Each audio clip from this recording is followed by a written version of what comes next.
foto dong beliau tadi.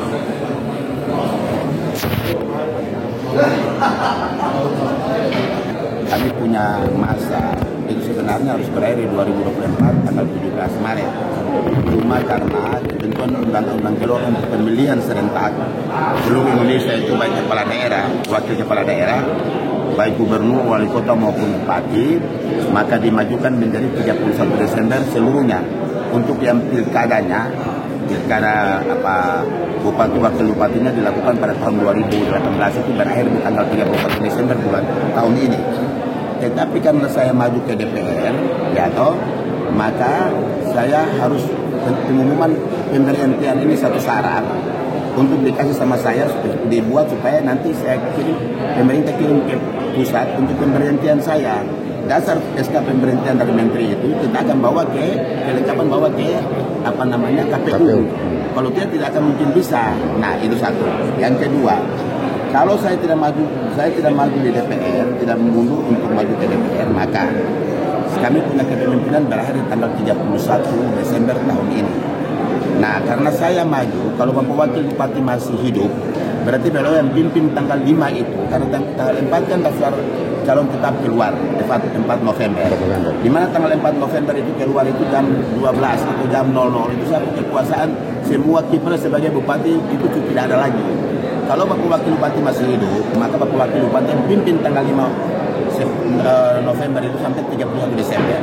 31 Desember itu mesti harus tanggal 1 Januari 2025 itu harus ada penjabat bupati yang dilantik oleh gubernur selaku wakil pemerintah pusat untuk tempatkan di sini sampai dengan 1 tahun ke depan. Jadi 1 Januari 2024 harus ada penjabat sampai dengan 1 Januari 2025. Nah, karena tanggal 27 November 2024 baru ada pemilihan bupati dan wakil bupati, gubernur dan wakil gubernur. Itu undang-undang bilang. Nah, sehingga kesenjangan 1 tahun itu dipimpin oleh penjabat bupati. Ini soalnya di situ. Sehingga demikian harus hari ini paripurna, sehingga dengan surat SK paripurna keputusan dari Dewan itu akan kami bawa ke pusat untuk menteri keluarkan surat pemberhentian Bupati Alor dari jabatan bupati. Nah, itu dia keluar pun tetap saya masih tunggu sampai dengan daftar calon tetap.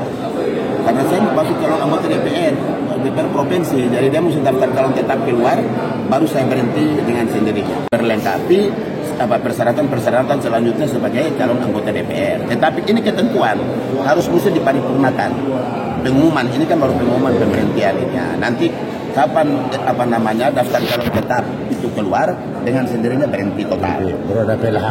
Ya, sehingga ada PLH bupati. Ya, sehingga ada PLH bupati karena karena wakil bupatinya meninggal, maka nanti ada PLH pejabat yang melaksanakan tugas harian bupati ini mulai dari tanggal 5 November sampai dengan tanggal 31 Desember. Ini antara 1 bulan setengah ini harus ada PLH yang ditunjuk langsung dari Menteri Dalam Negeri. Nah, itu. Nah, lalu nanti diusulkan oleh Dewan yang terhormat ini ada 5, ada 3 orang, yaitu 3 dari DPR, 3 dari DPR Kabupaten, 3 dari provinsi, lalu itu gubernur yang usul, lalu 3 dari Kementerian Dalam Negeri. Diusulkan pejabat bupati itu ke Sekretariat Negara, mau ke Presiden melalui Sekretariat Negara. Nanti di sana hanya ditentukan 1 dari 9 orang itu. Nah, ini yang soal. Tetapi orang birokrasi bukan orang politisi, tidak.